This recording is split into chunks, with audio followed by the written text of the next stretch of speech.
Hi, hello, namaste. Good morning, everyone. In our previous topics, we have discussed Ampere circuit law, Biot-Savart's law, and magnetic flux density. Now, in this topic, we are going to discuss on magnetic forces, materials, and devices.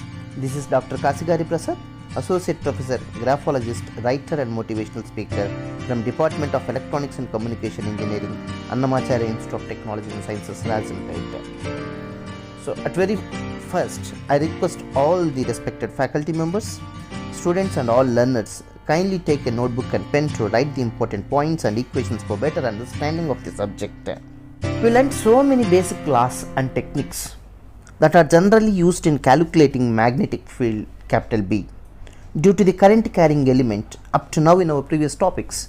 So with the help of Biot-Savart's law and Ampere circuit law, we have defined and discussed a lot on the production of magnetic field. Let us now study about the force a magnetic field exerts on a charged particle, current element and loops in these topics.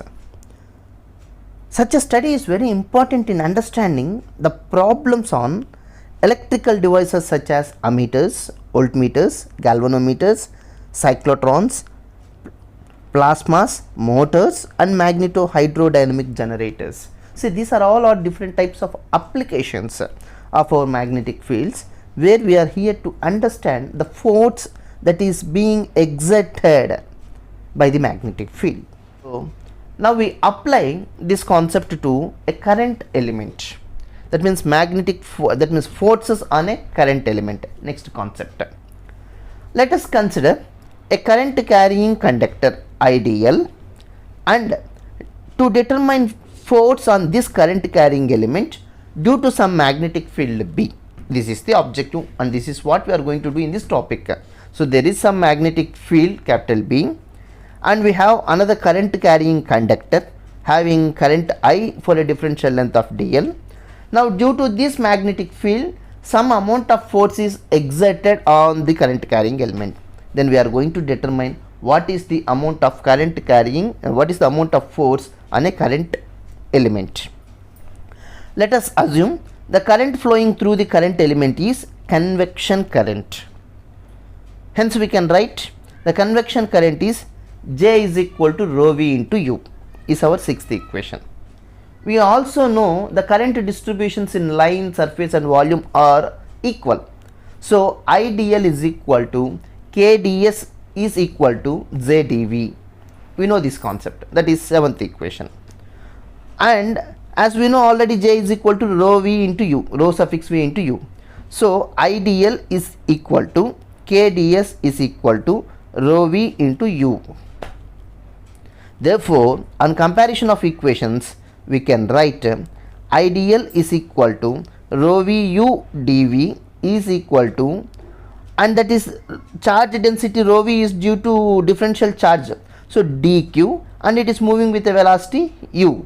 So our eighth equation is IDL is equal to rho V into U dV, that is equal to d. Alternatively, we can express this IDL as IDL is equal to dq by dt into dl. So dq into di by dt. So and that is nothing but current per time, it is nothing but velocity, that is dq into u. This is conduction current, the ninth equation. This shows that an elemental charge dq moving with velocity u, thereby producing convection current element dq u is equivalent to the conduction current element IDL. This is the observation, a very good observation. This shows that an elemental current dq moving with velocity u, thereby producing convection current element dqu is equivalent to the conduction current element IDL. Thus, the force on current element IDL in a magnetic field B is found from our equation 2, dF is equal to IDL cross B, and it is obtained just by replacing Q into U by IDL. So what is our second equation? F is equal to that Q cross B.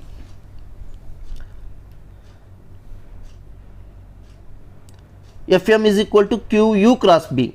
Fm is equal to Qu cross B. So with reference to that second equation, we are going to find differential force Df is equal to I dl cross B is our 10th equation. Now, if the current I is through a closed path L or a circuit, then the force on this circuit is given as, we have to integrate for its total length. So F is equal to closed integral L I dl cross B is our 11th equation, and that is our final equation. So from this 11th and 10th equation, we should keep in mind that the magnetic field produced by the current element I dl does not exert force on the element itself, just as a point charge does not exert force on itself. This is a very interesting observation. The magnetic field produced by the current element I dl does not exert force on element itself, just as a point charge does not exert force on itself. The B field, the magnetic field that exerts force on I dl, must be due to another element. In other words, the B field in equation 10 and equation 11 is external to the current element I dl. If instead of line current element I dl, we have surface current element KdS or volume current element JdV, then the 7th and 11th equations can be replaced or can be applied as differential force Df is equal to KdS cross B. This is for surface current. Similarly, for volume current, Df is equal to JdV cross B. So F is equal to integral S KdS cross B. Therefore, finally, capital F is equal to integral V JdV cross B is the 13th equation. So we can find the differential force on surface as well as volume elements as follows. So from the 12th equation, we define, or we can observe that the magnetic field capital B is defined as the force per unit current element.